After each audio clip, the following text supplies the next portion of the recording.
This is the complete opposite of his cousin Hazith, who can only be described as all style, no substance.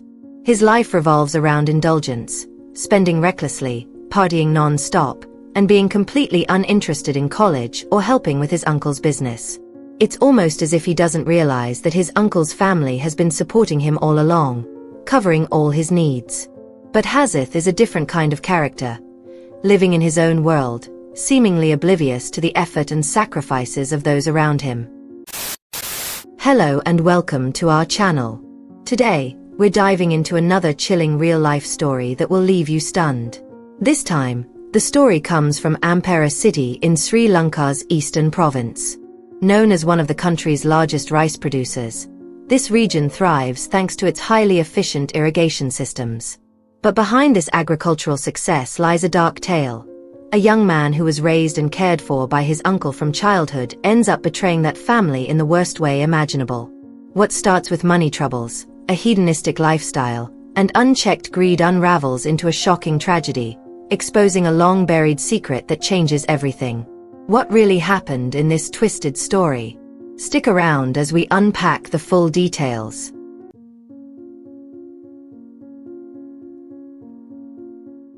Before we jump into the story, don't forget to like, comment, subscribe, and share this with your friends. Now, let's dive in. This is the story of a young man named Hazith, born in 1999. Life was blissful for him as a child. He was the center of his parents' world, spoiled with love and everything he ever wanted. But tragedy struck when his parents died in a car accident, and Hazith's world was turned upside down. However, he didn't stay alone for long. His uncle, Mr. Kavindu, stepped in to raise him, giving him the same attention and care his parents once had.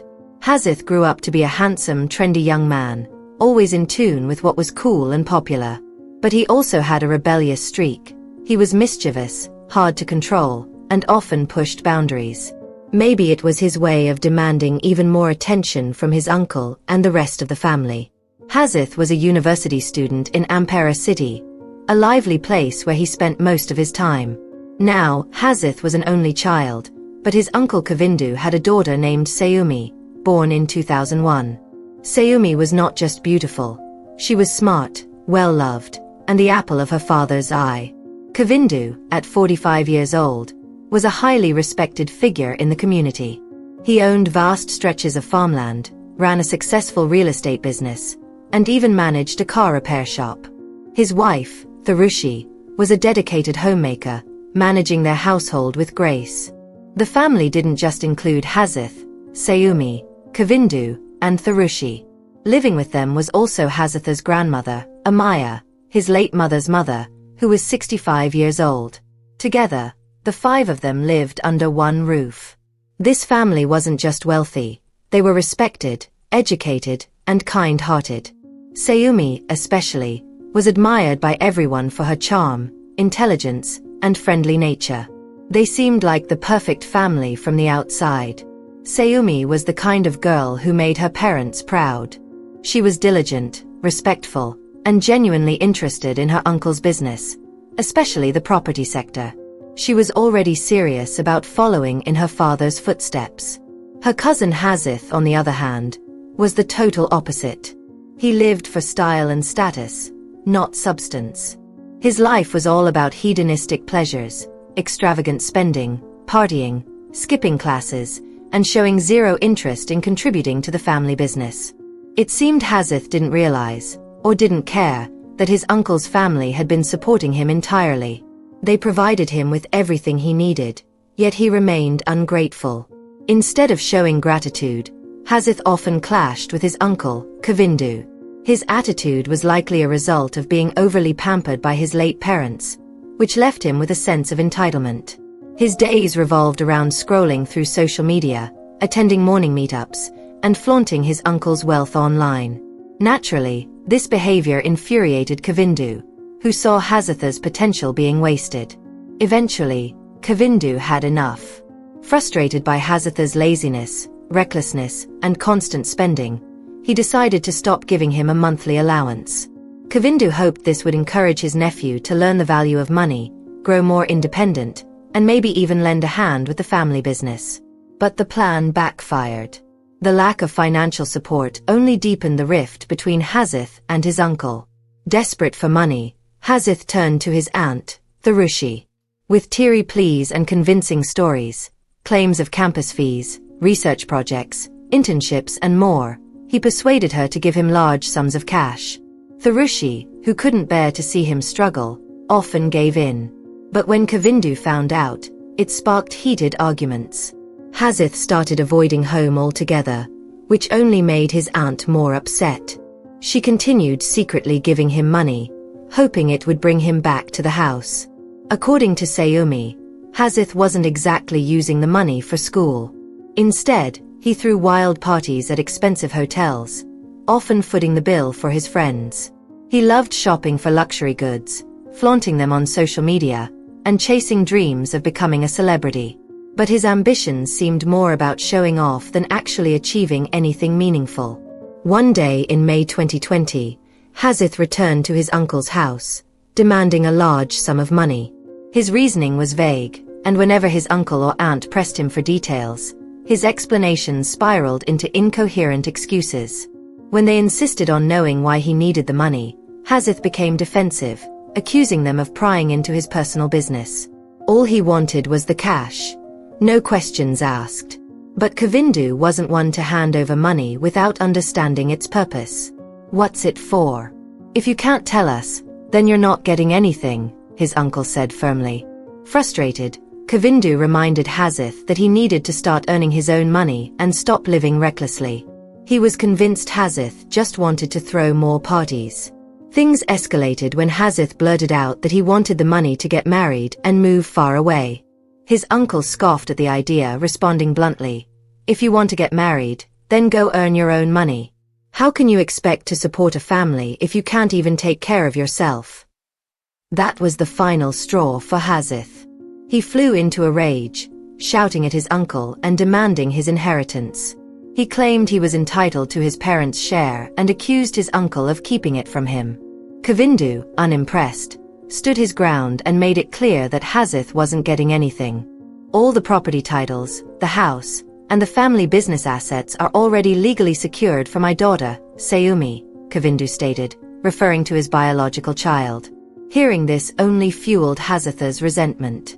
He slammed the door and retreated to his room, refusing to speak to anyone for days. His hatred for Sayumi grew, convinced she was scheming to take everything that rightfully belonged to him.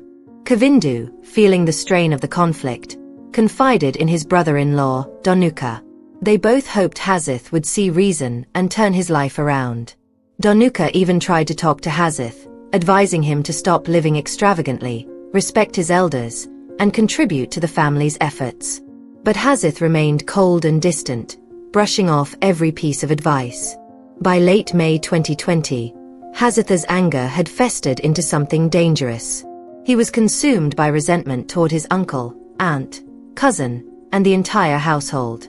Feeling alienated and antagonized, he began crafting a sinister plan, one that would eliminate everyone who stood in his way. For 2 weeks in early June 2020, Hazith had been plotting something truly sinister, but every time he tried to carry it out, his plans fell apart. Once, he intended to lace the family's food with insecticide, but they unexpectedly decided to eat out, leaving him alone at home. Another time, he took his uncle's gun and bullets, planning to carry out his act while everyone was asleep. However, a surprise guest showed up and stayed the night, forcing him to abandon the plan. By late June, Hazith asked his aunt for money under false pretenses, and she gave it to him. The next day, he used the cash to book a hotel room and invited a friend whose identity remains unknown. While at the hotel, Hazith shared his evil plans with this friend. The following day, the two returned to his family's house, peeking through the windows to assess the situation. Finding the house quiet and seemingly empty, they left and returned to the hotel. For 3 days, Hazith remained at the hotel, messaging several other friends and organizing a party for that night. Around noon, he returned home alone. His aunt was in the kitchen cooking, and his grandmother was outside watering the plants. When he entered, his aunt greeted him warmly and hugged him, saying she'd missed him after 4 days of absence. Hasith played along, exchanging pleasantries before heading upstairs to his room. There, he retrieved the gun he had hidden and prepared for his horrific plan. He quietly entered his cousin Sayumi's room, where she was still asleep. Without hesitation, Hasith covered her face with a bedsheet and fired a bullet directly into her head. To ensure she wouldn't resist, he smothered her with a blanket, though she had already passed instantly. The sound of the gunshot startled his grandmother, Amaya, who came upstairs to investigate. Hasith hid behind a cupboard, waiting. As soon as she stepped into Sayumi's room, he fired another shot, hitting her in the back of the head. She collapsed onto the floor. Next, Hasith called out to his aunt, asking her to come upstairs. She turned off the stove and rushed to see what was happening. Just like before, Hasith hid behind the cupboard and waited for her to step into Sayumi's room. As she entered, he fired a bullet into the back of her head. Now, all 3 women lay lifeless in Sayumi's room. Hasith locked the door and threw the key into the garden. He then moved downstairs to his uncle Kavindu's room. Kavindu was sitting at his desk, wearing headphones, and working on his laptop, completely unaware of the chaos upstairs. Hasith approached him quietly, aimed the gun at his forehead, and fired 3 shots in quick succession. Kavindu slumped over, lifeless.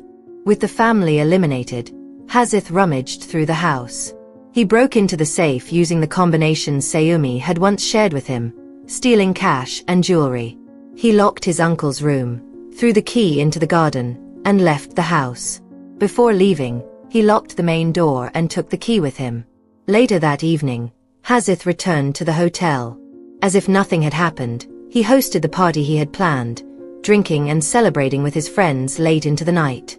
During the parties, Hasith couldn't shake off his anxiety. He was constantly on edge, worried he'd get caught.